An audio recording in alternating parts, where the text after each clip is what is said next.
Hello and welcome to, I think, episode 28 of the Sales Syndicate podcast. We're back for another Selligence owned off the back of the Rev Genius guest speaking slot we had a couple of weeks ago. We're going to be talking about using goal and trigger sales, what they are, how to sort of track them, how to use them, and then some of the success and the results you've had from it. And hopefully people can take some insights and some learnings and try and implement the goal and trigger sort of sales strategy in their day to day. So I'm going to hand straight over to my guest to introduce himself before we go into the topic. So I'll hand over to Nick. Yeah, thanks, Jamie. Excited to be here. Appreciate you having me on. So I'm Nick. I am the Enterprise Account Executive at Jiminny. So I've been with Jiminny for around 8 months now. So yeah, feel like I'm really finding my groove. Had a very solid Q1. Been in sales since I graduated from uni. I've always been in SaaS and knew that's where I wanted to be. So I think I'm in my 5th year now. So started in that very traditional route, right, of SDR, trying to really smash that role, own that, and then transition into the AE and closing positions. Yeah. Do you want to just give us a bit of a background of Jiminny for those who've never heard of you or may have heard of you but don't know what you do? Yeah, of course. So Jiminny is one of the leaders in the conversation intelligence space. So ultimately what we do is record, transcribe, analyze prospect conversations to give full visibility into that customer journey. Right? And then really what that allows people to do is coach and collaborate at scale. You can't train something that you haven't coached at the beginning. So that's really what we focus on. I think it's becoming more and more relevant and more of a must-have solution, particularly in the tech world. Surprised if businesses, particularly in the new business roles, aren't recording and analysing their conversations these days. Yeah, no, we've got our product team. Whenever someone makes a statement that is opinion rather than data, their alarm bells or their spidey senses, as they say, tingle, because they say if it's not backed by data or you've got something to substantiate what you're saying, then it literally is just your opinion. So I think I've seen loads of stuff about Jiminny, probably because I've been on your page now and I'm getting ads targeted to me, but I've seen loads on Jiminny. I think you had a really strong Q1 in terms of G2 reviews as well. I've seen that sort of everywhere. But I think for a bit of background, we caught up a few weeks ago. For this podcast, we tend to just have a very open conversation of what you would like to talk about yourself in terms of you as a professional and tactics that you enjoy, success stories, failures, whatever. And I think when I handed it over to you in that original chat, you said, well, I had a really strong Q4 and I'm having what looks to be a very, very strong Q1. And you sort of put that down to something which you called goal and trigger sales, which immediately sort of spoke to me and spoke to us as a company, because triggers is something that we absolutely love. So we're going to be talking about using goal and trigger sales, what they are, how to sort of track them, how to use them, and then some of the success and the results you've had from it. And hopefully people can take some insights and some learnings and try and implement the goal and trigger sort of sales strategy in their day to day. So before we go into that sort of the meaty section, let's call it, do you want to just give us a bit of a overview of the market from your perspective at the minute, just to set a bit of context? Yeah, of course. I think anybody in new business sales right now, particularly in the tech world, is finding it to be fairly challenging. Right? Particularly in my career, this is the toughest market and toughest economy that I've ever had to deal with. And I think it's even heightened in the tech world. Right? Like, I know that there's talks about, just globally, the economy is in a bit of a tough spot, but I think when you're coming to SaaS, there is such a heightened scrutiny on tech spend, lots of conversations around consolidating tech stacks, all-in-one solutions. So I think, now is the time where you really need to start evaluating how can I maximize every single deal in my pipeline. And for me, I did have a good Q4, but coming into a fresh year, Q1, I really sat down and thought, how am I going to be successful? I think you could look at LinkedIn. There's so much pessimistic predictions at the moment. You can run the risk of falling into a trap of a negative mindset. And for me, there's two options. Like, there's two routes that you can take.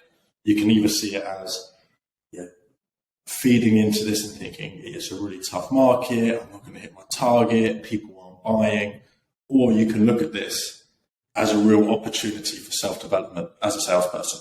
If you can hone your skills and create a really watertight sales process and learn to sell in this environment, we're not going to be in this environment forever. There's going to be calmer waters, there's going to be more favorable market conditions coming in the future. So you'll really reap the rewards then if you can learn to sell now.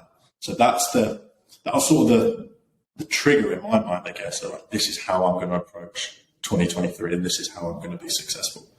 And I guess in the months or the COVID period that came pre the current climate was the exact opposite, right? It was probably the most high paced, easy selling couple of years of SaaS, right? When you saw those massive 100 million valuations for companies that are only, had a few million ARR or 10 million ARR or whatever. So I think people have gone from not having to rely on self-development and skill and any strategy to actually they're like, okay, shit, what am I doing? Where like my prospect, my pipeline's decreasing. And it's those that are willing to, look at themselves or look at their process and try and learn and develop it that are going to come out on top, which is, I guess, kind of what we're going to be sort of talking about today. So have you noticed, obviously in inside Jiminny, there'll definitely be a consensus that you're all sort of acting like that. But have you seen in terms of like your mates who work in the industry, are they sort of thinking in the same, that they're having to completely change tact? I think there's still components of when days were good that you need to incorporate in your sales process. You still, and we can go into it, right? For me, it was that shift from focusing on operational challenges to really mapping your solution to strategic objectives in the business. And I can explain that a little bit, but I always think that businesses are going to be buying software, right? Like the thing you have to really understand is that software is critical to every business, and your job is to frame yours as a core need within that business, right? Like I think for myself, onboarded 15 new clients last quarter, people are buying. And I think as a team, like we have that attitude at Jiminny. But it's just that shift of not just doing that surface level, almost tick box discoveries. You need to spend more time prepping for every discovery call. In my opinion, I'm quite scientific when it comes to prepping. I really want to understand before I go into a conversation, really what that business is, doing your due diligence, and utilizing the time that you have on discovery calls to make sure that you're not asking, what do you do as a business? And then for us, I'm not sure if it's the same to you guys, people book inbound, they've got 30 minutes. I don't want them talking for 10 minutes about what their business is when I could have done that prep online beforehand. So I think it's around being more cutting with the time that you have with clients that we've discussed as a team here. I think that's been a shift. Yeah, no, it's interesting. I think one of the phrases I was thinking about is it kind of separates I think the phrase is wheat from the chaff, isn't it? Old school saying, but in terms of those that are willing to invest the timing in getting the most out of each demo or the most out of their prospects and whatever. But it's quite interesting because, like you said, just because we're in a downturn or a recession, there's almost the motivation for buying software has probably changed slightly in that, okay, right, we don't have loads of money that we need to spend because we've been given it, and if we don't spend it, we'll lose it. But now it's like what we do spend needs to really move the needle. So, but they got to, like you said, they've got to spend, right? If they don't, they're not going to have any tools, any CRM, any, conversation analytics or whatever, which is going to help them move the needle in the toughest sort of period like this. So I think that sort of leads us sort of nicely into the chunky bit of the discussion. So we sort of touched on goal and trigger sales there, and I think you've mentioned it a couple of times in terms of like your tactics and strategy. So this has really started to work well for you in Q1, isn't it, in terms of a more definitive strategy? So do you want to just run us through what you mean by it? Yeah, of course. So I think it could be useful just to take a step back and I think why why I implemented like the golden trigger, and this is not something that I created. So this was something that our CEO Tom, we sat down, and we thought, right, this is the best way to really make sure that we're maximising every deal that we've got in the plan. And I think it's because what works in the discovery, like if I give a real life example, when we're talking about their golden years during, like, it sounds bad saying that in COVID, where people were spending money left, right, and centre, it felt like.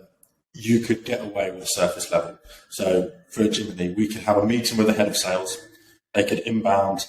They'll talk to us around their challenges. They might say, Nick, like, I don't have visibility into my conversations, which means that I can't coach my team effectively. Before, that might have been enough to close a deal. Yeah, because the head of sales or sales directors often, had full ownership over the budget. They would be signing the contracts. Now, where the economic buyers got further away, we need to empower that sales director who's moved from an economic buyer to a champion to sell effectively internally. And I found in sort of trial and error in Q4 that the sales director going to a CFO and saying, I need 50 grand to help my team coach more effectively was not enough now for them to loosen the purse strings. I was at the CRO summit in New York last month. I spoke to the CEO and he was like, every single day, someone will come to me with a challenge and they'll say, this software could solve that challenge. If he said yes to even 10% of them, they'd go out of business. So, selling to pain is not good enough now. Like, you can't just uncover a pain, position your solution, look at all these great coaching features that Jiminny has, we're going to help you coach more effectively. Like, you have to tie it to a strategic goal. So you empower your champion to say, right, we need to invest 50 grand in Jiminny because it's going to help achieve this top priority of the business, whether it's X, Y, Z. So that's really where the golden trigger comes into it. It's nothing's groundbreaking here, right? It's just taking time to truly understand one or two strategic objectives of the business. Like, what are their key focuses for that year that they must do? And then the trigger, which leads really nicely into the Selligence proposition, is what has caused that? Like, what has been the catalyst to lead to that being the objective? And then you have to constantly tie every stage of the sales process into that. So, I think you can just lose sight of it as a salesperson. You can get into a trap of just going through your tick box discovery questions. I found some challenges. I'm going to do my demo based on how we solve them challenges. So before we sort of move on, I guess it's just to give a definition of a trigger or triggering event, as I think we call it. So a triggering event, I mean, there are literally thousands. We track just over 100, so I'll reference just a couple of those. We're talking about an event that happens from a business perspective that indicates that they may require a tool, a product, or a service in the coming months. So that triggering event could be something negative like layoffs, which might mean they've got reduced resource and capacity, they need more efficiency. It could be the opposite, that they're going through mass hiring and they might need a new HR tool, for example. So these triggering events just give you a bit of like you said, an indication, some context, so you can be more consultative in how you tie your product or service to those goals. So I don't know, let's just give a couple of the triggers that you use then, just to sort of give a bit of a background. Yeah, absolutely. So I think that a nice example that I had of a client, a new client that I worked with in Q1 was, first of all, like, to find that goal, I find the greatest question to ask is, what is the most important metric that you need to influence or increase in the next 6 to 12 months? And then normally if you speak to a sales leader, right, they're always going to say, oh, increase revenue. And that's where you have to almost preempt that and know, right, I need to dig a bit deeper, because that's every single business, their whole focus is increasing revenue, right? So it's about understanding where. So I dug a little deeper at this client, and what they said was, right, the biggest goal for us is about increasing cross and upsell. That was where they saw the revenue opportunity. And then that's where you see the trigger, right? So it's, why is that where you're focused on? And then they said it's because top of funnel isn't what it used to be, right? They're getting a lot less leads coming in. So they need to maximize the revenue they've got in their existing client base. So that's the trigger, the goal and the trigger that I can then work with. And then in my head, I'm thinking, right, how can I proposition Jiminny to make sure that I'm constantly aligned with this top business priority? Because in my head, I'm always thinking of how can I empower my champion to best sell Jiminny internally when I'm not there. So I guess that kind of leads into what you guys do as well, right? In terms of that, finding out key business changes, whether it's good, whether it's bad, that then you guys can, add value to. In a world where resource and time and money and efficiency is, resources are smaller than ever, and efficiency is sort of king. So for each of these prospects you're talking about, you had that in that example there, you had the conversation, you found out what the goal was, and then the sort of trigger within that broader goal. And I think by tracking these triggers, having a platform that tracks the triggers, it just alleviates that sort of workload. But in terms of them, so for you, in terms of finding those goals and triggers, is it a case of will you try to find some of those goals and triggers before you talk with them, or are you waiting until you've had that more deep discussion? I think we have a great SDR team here, right? So it's something that also flows into their talk track when they get all the prospects. So I will always encourage the SDRs that work within my pod around, can we find that goal or trigger? And then if I've got that before I go into a conversation, I can really prep for it. But often if someone comes in inbound, it's right, I need to find this out. And it doesn't always have to be in that first conversation. I think people can think that discovery is like a tick box exercise. Like, right, I've done my discovery, then I'm going to go to demo. I think you should be doing that discovery, because particularly where we've got so many different stakeholders involved now, I read a report that it's gone from 7 to 13 decision makers on average to close one deal. So you're going to have people are going to probably have different answers. You might get someone on the third call, but when you ask that question again, they're going to give you that great nugget of information that's going to help you close the deal. So I think I try to find it once I'm on the conversation, like once I'm having the conversation, but it's always in my mind whenever I speak to someone new, because I think you can get different answers.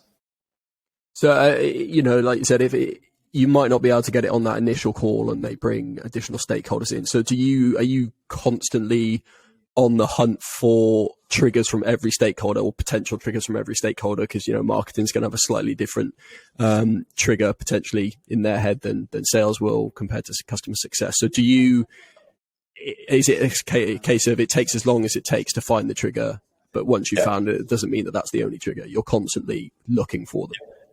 Yeah, absolutely. And I think some people don't even think about it until you ask that question. So you don't always get the perfect response that you're looking for. So it might be that they need to go away, they might need to think about it, might need to have discussions, and then they come back and then you ask it again. You can say, look, from our last conversation, it'd be really great to understand what is the key metric? What are you guys focused on? And you touched on it, right? Different functions, different departments care about different things. We also have, at Jiminny, we provide a lot of value to marketing teams. And one of the goals and the triggers from marketing, which I've spoken to, is we need to get closer to the customer voice. We need to understand what our prospects are saying. And then when you dig deeper on that, and I'm sure you'll know this, Jamie, it's we don't have a perfect product market fit right now. So we don't have any insight into what our prospects are saying. We're relying on hearsay and our sales team to provide us updates. But the sales team aren't focused on product market fit. That's probably your job. That's what marketeers are doing. So if you can have it from the horse's mouth, that's going to guide. So that's one goal, and that's one goal and trigger that I can really work with from what is not typically our persona that we sell to. But when you come into enterprise, the bigger the deal, the more I can create that solid business case, the higher chance I'm going to do it. Do you ever reference OKRs in terms of those sort of triggers? Because I know a lot of we use it here, but a lot of companies use I think OKRs, which is I think it was an American thing, but objectives and key results. So for the year, a company has 10 objectives, but each department within those key objectives might have 5 of their own objectives. And for them to hit those objectives, they have 10 key results that they have to hit over a quarter or a year. So do you ever sort of utilize the company's existing structure, whatever they're using, in terms of, like you said, it's not just your growing revenue. Come on, what are your objectives this year aside from growing revenue? How are you going to get there? Yeah. I think I'm not too familiar with the term. I haven't used that too much, or thought about it, but I guess indirectly, absolutely, because I think it comes down to that surface level and digging deeper. Particularly for you guys, right? Imagine your sales team is exactly the same as if you asked on a prospect call, what's your goal? What's the most important metric? You speak to sales leaders as well, they're going to say increase revenue. Okay, right. Of course, but how are you going to do that? Talk to me, where do you see the opportunity? Where are you focused on? So I think definitely ties into that. And it comes back to that, not just asking a question for the sake of it and moving on.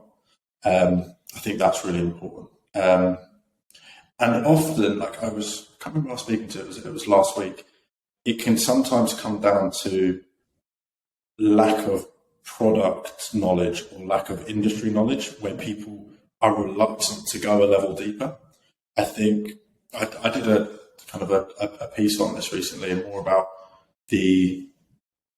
there's always a real focus from salespeople around discovery calls. They are really important, but the quality of a discovery call, I believe, is founded in having great product knowledge. And I think a lot of salespeople often ignore the value of product knowledge. And it's something that I did before Jiminny. So my last company that I worked for, awesome company, I didn't do that well there, right? Being totally transparent, I didn't feel like I ever brought my A game there. And I think a part of that was lack of product knowledge. So when I came to Jiminny, one of my key focuses was that product knowledge to allow you to ask the meaningful follow-up question. And I think that ties into it, is you're truly understanding results, what's going to guide it. I think just being able to go a little deeper there. Yeah, no, I think that's a very good point, because I think even though you're looking for, I don't know, let's call them third-party triggers or external triggers, the triggers that sit within the company, you also need to know how to hook the product to every single possible trigger. So, there might be a particular dashboard or a particular view of the product or a particular way that you can download or export or manipulate that data that actually does, lend itself to their trigger, even though it might not be a top level product feature that's, on the website or whatever. So yeah, 100% a very, very sort of deep and broad understanding of the product's going to make it easier to find those triggers, because you're just going to be like, yeah, 100%. Yeah. All right, let me just bring that up. I'll show you exactly how we can solve that. In terms of, okay, so you found these single triggers or multiple triggers, you've got the goals. Talk about next steps then. What do you, once you've got that and you've got it written down or documented, what are you then going to go away and do? Yeah. So if I talked about that example with that client, right, where the goal was increase cross and upsell, that was their focus. Trigger lack of inbound leads. This is where first of all, I'll start peeling the onion, as I call it. In my head, I'm like, there's got that. I know I can help. Now I need to position Jiminny and ask questions that are going to lead them to realize, right, Jiminny is going to be the only solution here that's going to help me achieve these objectives. So in my head on this example, I was thinking, who is responsible for that cross and upsell? So that's the first thing I thought. Then I think, I'd ask, I say, who is going to be driving this revenue? In my head, I already probably know it's going to be their customer success team, because in the current market, people are splitting their team between new biz and CSMs. There's not that many. Some people call them account executives, where you're purely focused on cross and upsell an existing business. So they were like, it's our CSMs. Like, our CSMs are now they're going to have a target. They're going to be responsible for cross and upsell. Then you can start asking, have they ever sold before? Like, what's their experience? have they ever sold SaaS? Do they know how to run a robust sales process? And then you almost know what the answers are going to be, right? Most customer success people, they're focused on reducing churn and giving a great experience to make sure that that client renews. So then I can start talking about, okay, so like how you've got these new lofty cross and upsell targets, you're admitting that your team have no sales experience. What challenges can you see there that's going to stop it? And then you start getting some really great answers. And that's how you get them to start thinking critically of, okay, like I need Jiminny to hit this business target. It's not now I want Jiminny to increase my visibility in the conversation. That's a weak tie. This is, I need to empower a team that's never sold before to sell more effectively to hit these targets.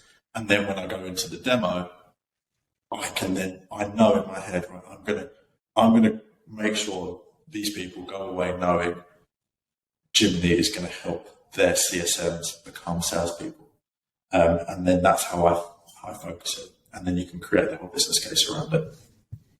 Cool. So these the triggers and goals are basically, it's obviously my background's marketing, so I'm thinking it's almost like when you're doing these exploratory calls or demos, you're almost writing yourself a brief of how you are going to approach this like sales process. You've got these key points. You're like, right, everything that I do, everything that I communicate or pitch needs to go back to these points. Otherwise, I've lost them. So yeah, it's an interesting example you used there with the CSMs, because we've got a customer success function, and like you said, the customer success functions, I guess more often than not, they don't have a pure sales background. Like you probably don't find many people who go from frontline outbound sales into customer success. It's probably not a typical sort of path. And our head of growth now, who sits within that customer success team, actually started out in sales. So he's sort of seen it from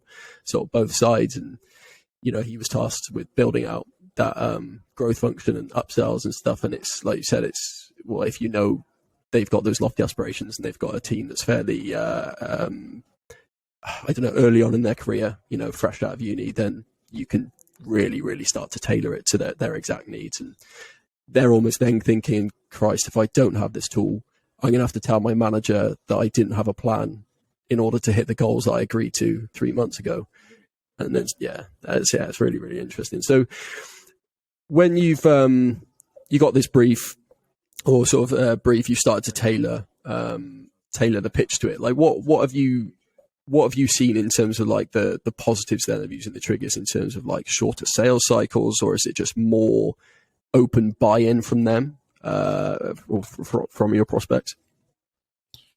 I think a mixture of both. I think it definitely shortens the sales cycle. One, because it makes it seem like a must-have.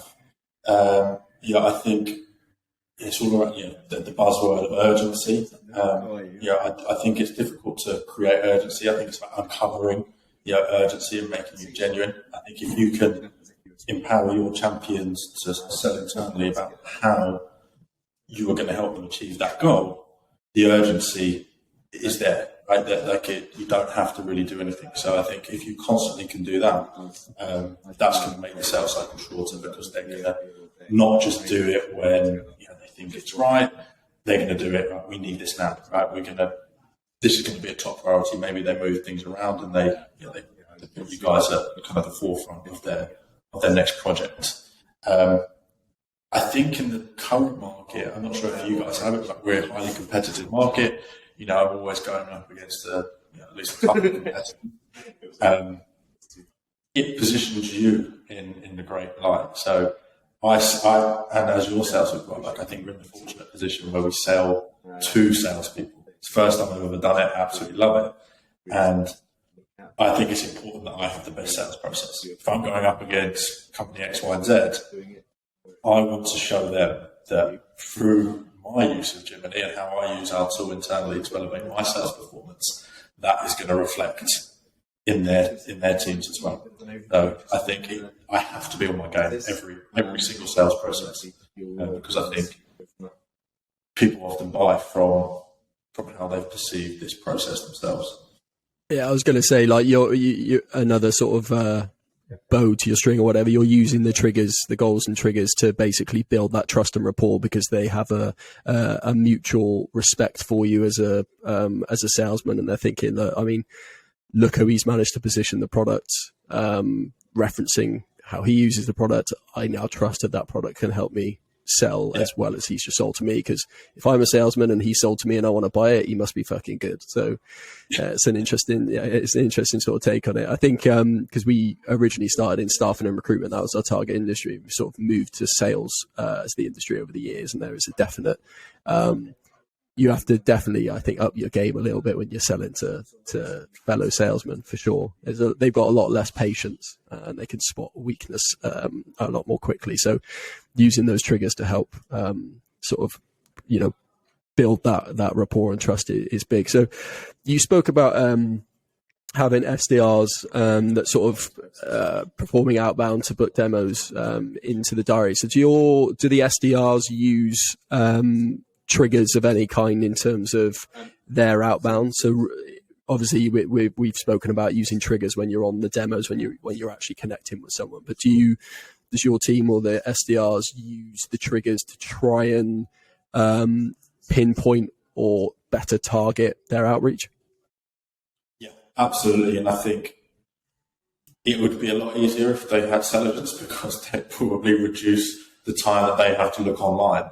Right, but they're always trying to find news, latest releases of company information that could be useful, and be a reason and incentive for them to spend time learning about Jiminny.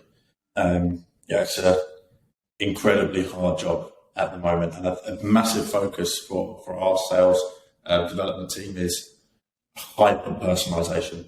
And Tom, our CEO Tom Lavery, he did a talk about this at a sales confidence event recently around personalization. And I think one of the questions was how do you scale personalization?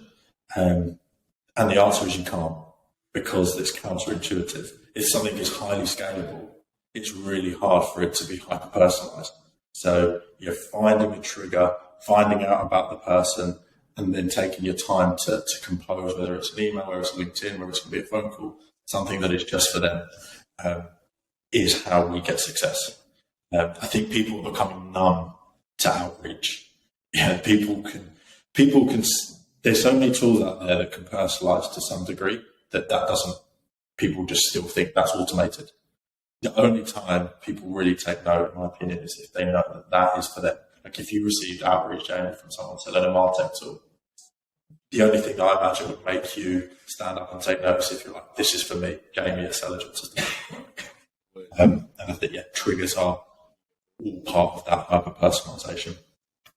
It's interesting because I think personalization is probably, it's probably only a few years old, isn't it? But already we've gone from the old school personalization, like you said, which is you're still sending 1,000 emails a day, but you've at least got their name and their company in there. But that's not the personalization we're talking about, is it? The personalization we're talking about is real world, genuine connections where, like you said, you've actually had to do a bit of prep, a bit of consultative work in order to prospect these potential customers. And I think any way in which you can personalize properly is going to set you apart. And I think there's so many companies that have made hundreds of millions from personalizing at scale. But I think in the next couple of years, I think we're going to see a shift in those companies losing some market share, I think, for sure. And if you spend the time in finding those triggers for outbound, then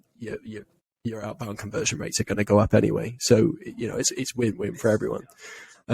So other than the story you've already shared, like Q1 for you, how was Q1 in there? Because I've got a number in my head that you referenced last time that you were on track for, but what did you finish Q1 on in terms of target? Percentage. You don't have to give the exact figure, obviously. So Q1, I think it's just over 160% of my Q1 target. 15 deals, 15 new biz deals. And it was quite nice, really, because I'm transitioning from working accounts of different sizes to now purely focus on enterprise. So I still had a couple of smaller deals, and then now fully transitioning into that enterprise space. It was a really great quarter for me, and it's, I think when sales is going well, it's the best job in the world, right? Stroll in on a Monday, got a spring in my step. That was a really good quarter, and a massive part of that was all around being more strategic, thinking about the golden trigger in every single deal. I was going to say, anyone who knows enterprise sales in any way, shape or form will understand that 15 closed deals in a quarter, when the sales cycles are typically a lot longer and the deal sizes are bigger, which means there's more stakeholders, would be impressed at 160% target and 15 closed deals. So yeah, hats off to you. So do you have any other, aside from the story earlier, do you have any highlight sort of cases that really sort of stood out in terms of the triggers just took it to another level in terms of making it easier? Yeah, I think one deal that closed on the last day of the quarter, called Company X, just a great client to work with, right? Like one of the in terms of a sales process, one of the best I've ever run, I think. So we started conversations back in October and had all the recipes for a great deal. So we actually came in fairly late, like they were already reviewing one of our competitors. Our SDR team reached out, perfect timing, booked the meeting with me, had a champion who was really proactive, done everything you'd want from your champion, involving senior stakeholders, C-level involvement. But then because of the climate, we had to be flexible. So, it took the best part of 4 or 5 months to close, but through the process, understanding their goal, what their trigger, right? So the top level goal was the classic, right? If you ask them, I increase revenue. And then that's where you have to just dig a little deeper. So I was like, okay, where do you see this opportunity? New business enterprise. Like they work with household names. That's really where we see it, right? Maximising contract values with these huge companies. And then it's, okay, what's the trigger? And there are a few triggers, right, that led to them looking into conversation intelligence as a concept. Then it was my job to position Jiminny as the conversation intelligence provider. So I think taking time to understand that they changed their business model. So they changed it from dumbing it down, but it was like pay as you go. Like typically they do a pay as you go model, and they were shifting to a subscription based model. So that was the trigger. Like how can we empower our sales team to effectively change the way they sell? So they're going to a subscription model. They first need to understand how the team are performing. So that's one component to it, is that visibility. And then it's like, how do we create a framework of best practice? When we're moving to that value-based model, how do we know what great looks like at each stage? And that's really what Jiminny does. So it was, again, it comes back to what we said about my sales process. I think, in my opinion, out of the other competitors who were involved, I was the only one who actually took the time to understand that. I think when you work for a big brand or someone that everyone knows, you can end up just talking about yourself, how great we are. And that's what I never try and do that. I think for this one, at the end of the day, this business doesn't care whether they use Jiminny or whether they use any other thing. They want the result, and I need to convince them that Jiminny is the best vehicle to get that result. So I think that's what led to this deal. But we still had to be flexible. We did a paid proof of concept first, understanding that companies being understanding that it's not an objection, it's something that you can be flexible with and work as a partnership to resolve. So we had to prove the concept first before getting that long contract signed. So that was my favourite deal. That was the one that I was happiest when I got that contract signed. Are you I think you said you implemented this sort of revised or new strategy for Q1 then, so I take it you're continuing for Q2. Are you then looking to I don't want to say upskill others because they might not need upskilling, but are you looking to share that knowledge internally in terms of the success, and is everyone going to move to that sort of model? Yeah, absolutely. Yeah, I have a unique situation where I work in the same team as my sister, Nick Butler, for anyone who is into podcasts, she's all over it. But we talk about it all the time, right? That she has great strengths. So we're very different people, but both been successful in sales. So I taught her, I feel like this strategy, right? The golden trigger, how to be more cutting, how to tie business objectives to the proposition. What Becky is amazing at, and what I was pretty bad at, I'll be honest, is that networking and building relationships at each level. So I think we all have that environment here where it's just collaboration. Like, I think I wouldn't be as good as I am now, and I feel like as confident I am now in my sales process if it wasn't for Becky teaching me how to effectively network and build relationships better and taking that time. And then I feel like she's leveled herself up by really focusing on the golden trigger, which sort of came more naturally to me. I'm fine with asking like the straight questions and kind of getting to the point. Where I think Becky sometimes will focus too much on the relationship build, and I focus too little on complementary. Yeah. Is Becky still in the next room? He's sitting there, yeah. So she can hear. Is that why you complimented her, right? And gave her some of the credit? Otherwise, at the next Christmas dinner. Yeah. Do you have a good amount of competition? Obviously, I think your enterprise and Becky's not enterprise, is that right? But is there still that board in the office where you have the competition? Oh, of course, yeah. Becky focuses on the market and the enterprise space. There's certainly a healthy level of competition. But I think the great thing we have in here, like in our AE team, we're all so close. So I want everyone to do well, right? And if I'm second to my sister, then I'll take it. So yeah, I'm sure she's going to be looking to beat me this quarter. So who did I take it? You won for the first quarter then? I won the Q1 race. I think she's coming back with a vengeance in Q2. Interesting. So all right then. So just to finish up then, I think we've obviously gone through the ins and outs of it, how you're using it, the success stories. But I guess if you were, let's just give a few like actionable pieces of advice, right? So for someone who's listened to this and wants to go away and implement this strategy, what do you think is the best place to start in terms of just like, is it a line in the sand? Is it go away and do a bit of work? Is there something that they can go and watch or reference? What would your advice be? My advice would be do your due diligence on every single new business deal, right? Do not go into a discovery call without understanding the fundamentals of that business, without having a rough guide of what you need out of that conversation. If I believe if you go into a discovery call and you wing it, you are not going to give them a great experience and you're not going to get what you need out of it. So having it down, I need to at least ask the questions around what is the goal of the business and what is the objective. Have it in your mind.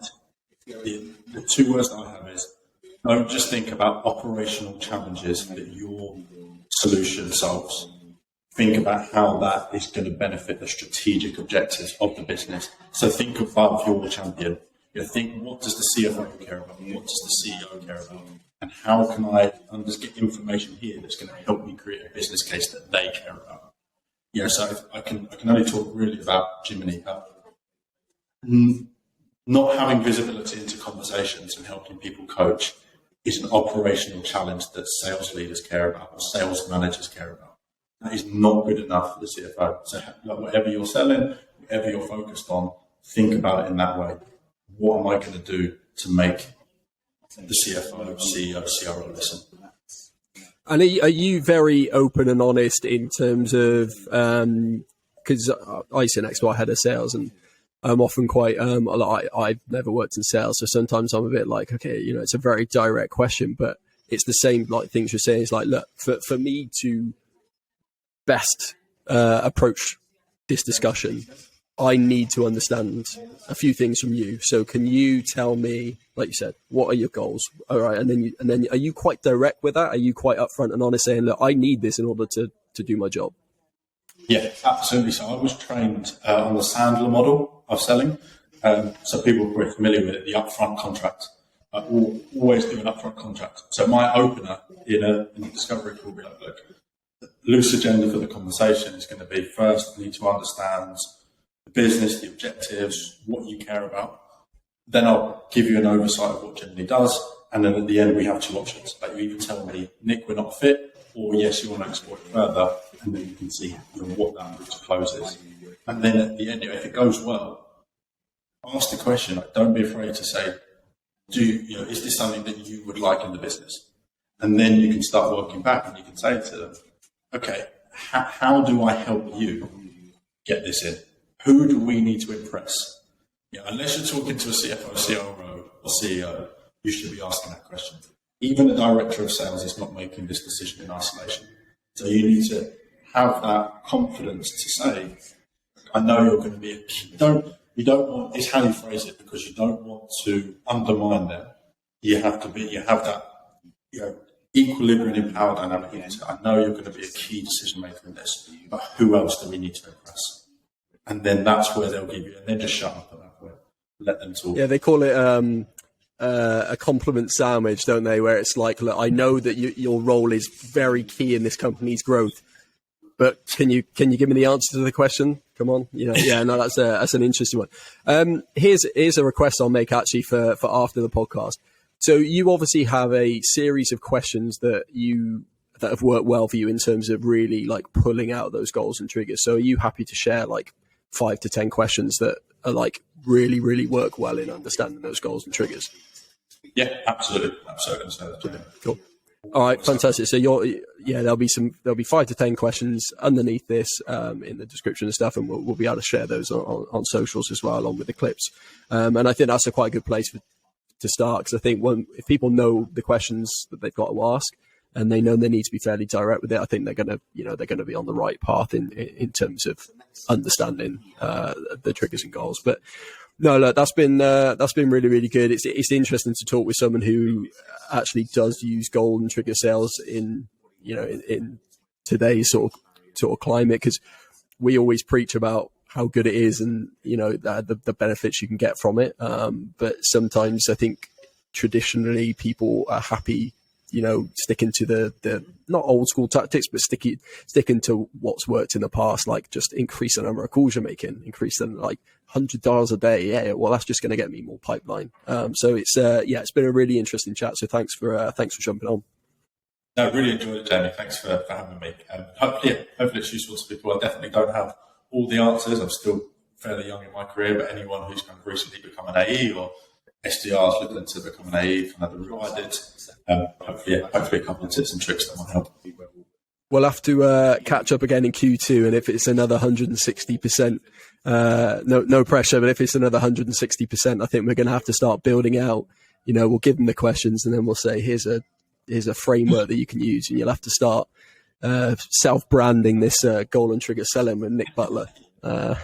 There's some potential there, but I really appreciate you jumping on. It's been great to chat, and hopefully those that are listening or watching have found something useful in there. But yeah, really appreciate it. Pleasure. Cheers, Jamie. Speak soon. Cheers, guys.